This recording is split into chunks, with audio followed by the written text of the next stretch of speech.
옛날 옛적 한국의 아름다운 마을 밀양에는 신비로운 연꽃 호수가 있었다. 이 호수는 마을 사람들에게는 삶의 한 부분이었으며, 전설에 따르면 아주 오랜 옛날에는 호수 깊숙한 곳에 신비로운 보물이 숨겨져 있었다고 전해진다.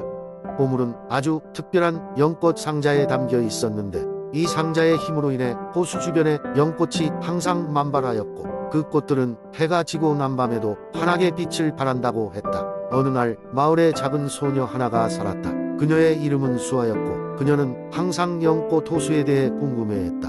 수아는 어머니로부터 호수에 관한 이야기를 듣고 자랐다.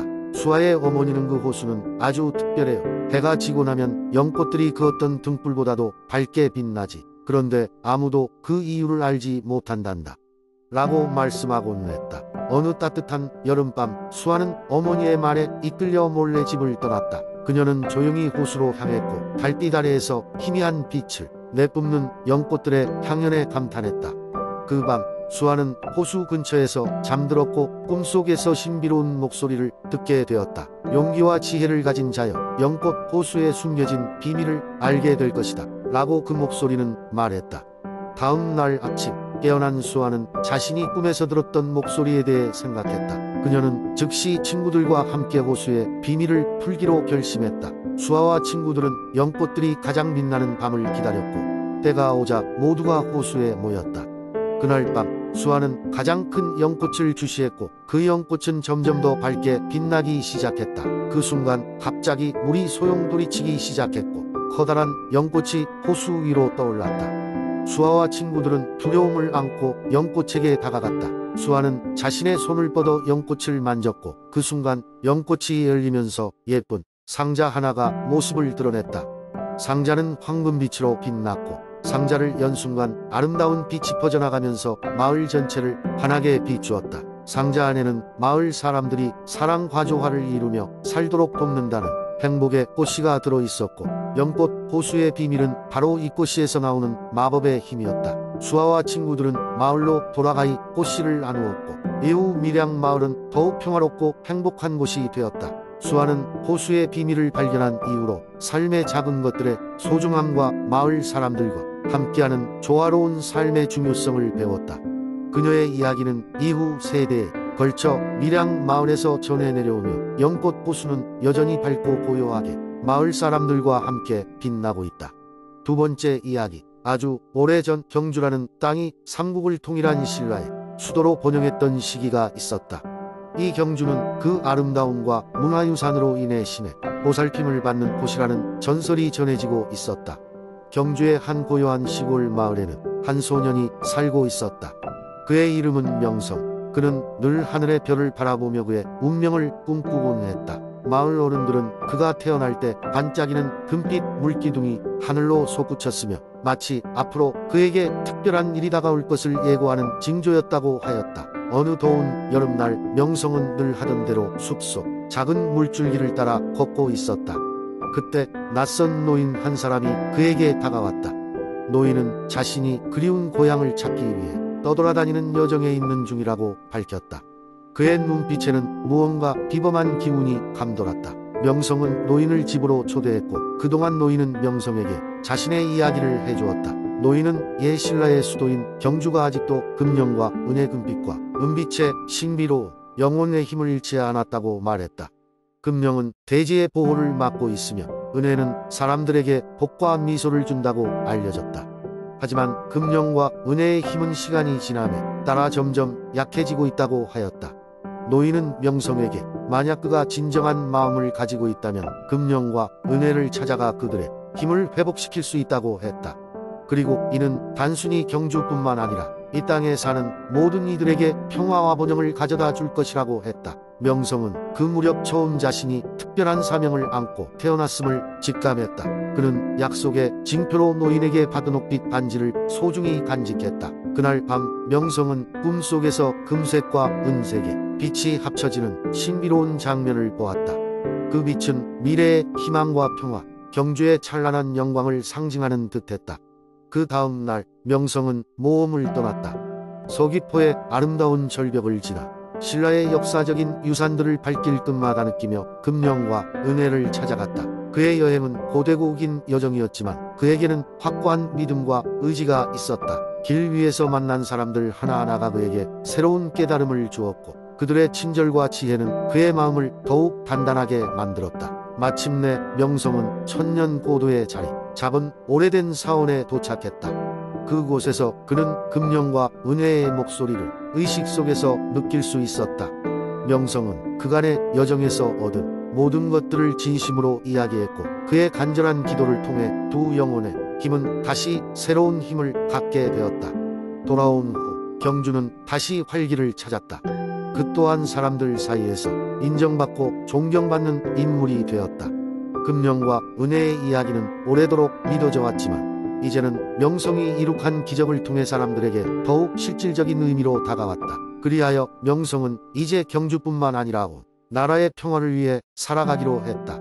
그가 남긴 이야기는 명성과 그의 뒤를 이은 많은 이들의 가슴 속에 깊은 울림으로 남게 되었으며 경주는 천년의 신비와 함께 영원히 빛나게 되었다. 세 번째 이야기. 옛날 옛적 한반도의 중부에 위치한 아름다운 도시 논산에는 특별한 감나무가 있었어요. 이 감나무는 마을 중심부에 자리 잡고 있으며 그 크기와 우아함으로 인해 마을 사람들에게 논산의 보석이라고 불렸어요. 전설에 따르면 이 감나무는 수백 년 전 아주 특별한 날 밤에 심어졌다고 해요.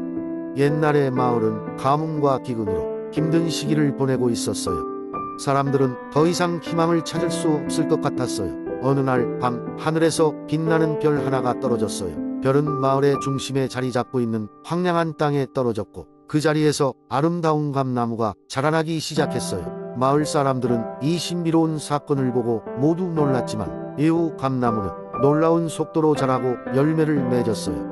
이 감나무에서 자란 감은 특별한 힘을 가지고 있다고 전해졌어요. 그것은 병든 사람을 치유하고 거기를 면하게 하며 슬픔에 빠진 사람들에게 따뜻함과 위안을 주었어요. 감나무는 마을의 수호자로 여겨졌으며 마을에서는 연례 축제가 열렸어요. 이 축제에서는 빛나는 감을 수확하며 서로 나누는 시간으로 마을 사람들은 그해 동안 있었던 좋은 일들과 나쁜 일들을 함께 이야기하며 감나무에게 감사를 표했어요. 그러나 어느 해 탐욕스러운 상인이 마을에 찾아와 감나무를 뽑아내어 다른 도시로 가져가려 하였어요. 이는 마을 주민들을 걱정과 분노에 빠뜨렸습니다.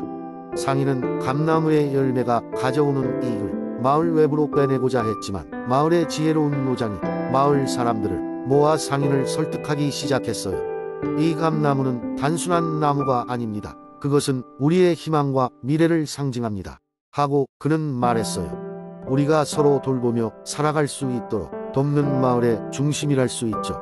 마을 사람들은 결심을 다져 감나무를 지키기로 했고 결국 상인은 마을 사람들의 단합된 마음을 보고 마음을 돌렸어요. 그리고 열매의 일부를 사고 파는 것이 아닌 감나무 주위에 정원을 조성하고 보다 많은 사람들과 감의 혜택을 나눌 수 있도록 하였어요.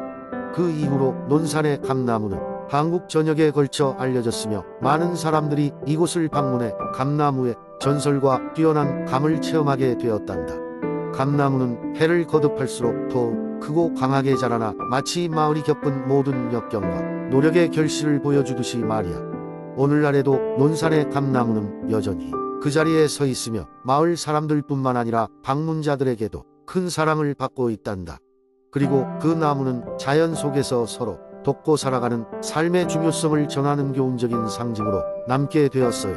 이야기는 여기서 끝나지만 논산의 감나무와 마을의 이야기들은 앞으로도 많은 세대에게 전해지리라 믿어요. 네 번째 이야기. 옛날 옛적 아름다운 자연과 맑은 강물로 유명한 장흥 지역에는 특별한 전설이 내려오고 있었습니다.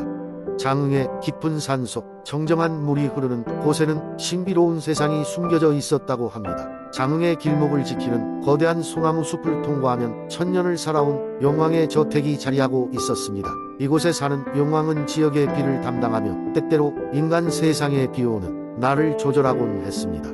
어느 날 장흥 마을에 살던 소녀 하나가 있었습니다. 평생을 장흥에서 보내며 자연을 본 사마자란 하나는 항상 무언가 특별한 것을 찾기를 갈망했습니다. 그러던 중 그녀는 우연히 우르르 쾅쾅대는 천둥소리와 함께 굉음이 들리던 날 산속으로 발길을 옮기게 되었습니다. 그녀는 길을 따라가며 신비로움과 두려움을 느끼게 되었습니다. 깊은 숲속에서 홀로 길을 잃은 하나는 자신 앞에 펼쳐진 아름다운 연못을 바라보게 되었습니다. 반짝이는 물결 위를 헤엄쳐 다니는 황금빛 잉어들이 그녀를 보고 춤을 추자 하나는 그곳이 동화 속의 한 장면처럼 느껴졌습니다. 그 순간 커다란 물보라가 일어서며 멋진 용이 물 위로 떠올랐고 하나에게 다가와 말을 걸었습니다. 안녕하구나. 용왕의 저택에 오신 것을 환영해. 나는 이곳의 지배자 백룡이란다. 용은 부드럽고 공손한 목소리로 말했습니다. 하나는 용의 노고를 이해하고 그에 대한 감사를 표현하기 위해 장흥의 비와 바람의 스토리를 알고 싶다 말했습니다. 용은 고대 이야기와 장흥의 자연을 다스리는 원리에 대해 설명해 주었고 하나는 깊은 감동과 함께 큰 깨달음을 얻게 되었습니다. 백룡의 신비로운 힘은 장흥 지역의 자연을 유지하고 있었고 사람들의 행복과 연결되어 있었습니다. 하나는 마을로 돌아가 이 놀라운 경험을 이웃에게 친구에게 공유했습니다. 그 후 마을 사람들은 자연을 소중히 여기며 장흥의 소중함을 깨달았습니다. 그들은 백룡을 보았던 전설과 이야기를 널리 퍼뜨리며 장흥의 자연을 보존하기 위해 서로 노력했습니다. 시간이 흘러도 장흥의 숲속 깊은 곳에서는 여전히 백룡이 모습을 감출 때가 있으며 그의 존재는 상상력과 꿈을 불러일으켰습니다. 그리고 하나처럼 호기심 많고 모험을 떠나는 자들이 있다면 언젠가 장흥의 비밀스러운 아름다움을 발견하게 될 것입니다.